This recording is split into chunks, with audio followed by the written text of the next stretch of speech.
আসসালামু আলাইকুম। কেমন আছেন সবাই? রাস্তাঘাটে খুব যানজট নেই, কারণ রোজা রোজা রমজানের দিন। আর আমরা বের হয়েছি সকাল সকাল। সকাল বললে ভুল হবে, অলমোস্ট 11টা বাজতে চলেছে। আরো সকালে বের হতে চেয়েছিলাম, তবে জুমার দিন বলে কথা, সারাদিনের প্রস্তুতি নিয়ে বের হয়েছি। গোসল করে পাঞ্জাবি পাঞ্জাবি সবকিছু নিয়ে আমরা বের হয়েছি।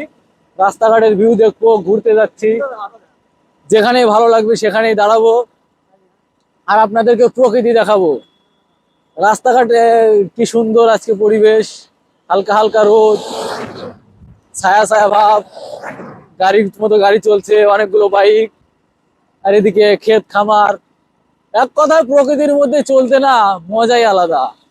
সেই প্রকৃতি দেখাতেই আপনাদেরকে নিয়ে যাচ্ছি। আমার সাথে চলুন, আরো ভালো ভালো কিছু দেখাবো সামনে। রাস্তাঘাটে কি হচ্ছে না হচ্ছে, ঈদের বেচা কেনা, দোকানপাট কিরকম, রাস্তার ধারে দোকানে বেচা কেনা হয়, সবগুলো দেখাবো।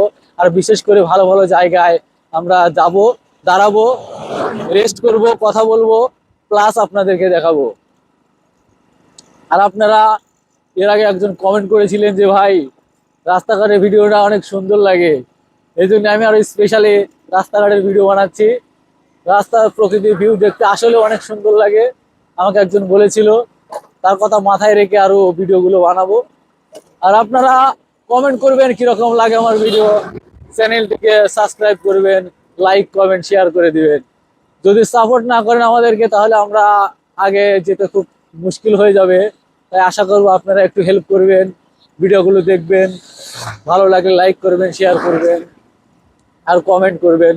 কমেন্টে আপনাদের যদি কোনো আশা থাকে বা অন্য কোনো জায়গায় যাওয়ার জন্য, যে ভাই এখানে গেলে ভিডিও বানালে ভালো হতো, কমেন্টে বলতে পারেন, আমি ভিডিও বানাবো ইনশাল্লাহ। তো যাচ্ছি, পানি শুকিয়ে গেছে এদিকে, সব ধান লাগিয়েছে। পানি যখন ছিল প্রচুর মাছ ধরা পড়তো এখানে, আমিও বড়শি নিয়ে আসার চেষ্টা করেছিলাম। আর বড়শি নিয়ে একদিন নদীতে আপনাদেরকে মাছ ধরতে যাব, রমজান মাস দিয়ে জন্য যাচ্ছি না, তবে ঈদের পরে ইনশাল্লাহ আমি নদীতে প্রতি সপ্তাহে যাই বড়শি নিয়ে মাছ ধরতে, আপনাদেরকে দেখাবো। বড় বড় সাইজের পুঁটি, ট্যাংরা, এগুলো মাছ ধরি আমি। আমি আবার ছোট মাছ ধরি, যারা বোয়াল মারে, কাতল মাতল, এগুলো লোক আলাদা থাকে। আমি ছোট মাছ মারি ছোট ছিপ দিয়ে, সেগুলো আমি ঈদের পরে দেখাবো, ওটা আলাদা ভিডিও বানিয়ে আপনাদেরকে দেখাবো। তো রোজা রমজানের দিন খুব সুন্দর লাগছে, গোসল মোসল করে আসলাম। আর আপনারা দোয়া করি আপনারা সবাই রোজা রাখবেন, মাহে রমজান আপনাদের সবাইকে মোবারক হোক। রোজা রাখুন, সুস্থ থাকুন, আর আল্লাহর কাছে দোয়া করুন যেন গুনাহ মাফ করে দেয়। এই ভিডিও এখানে শেষ, ভালো থাকবেন, সুস্থ থাকবেন। পরের ভিডিও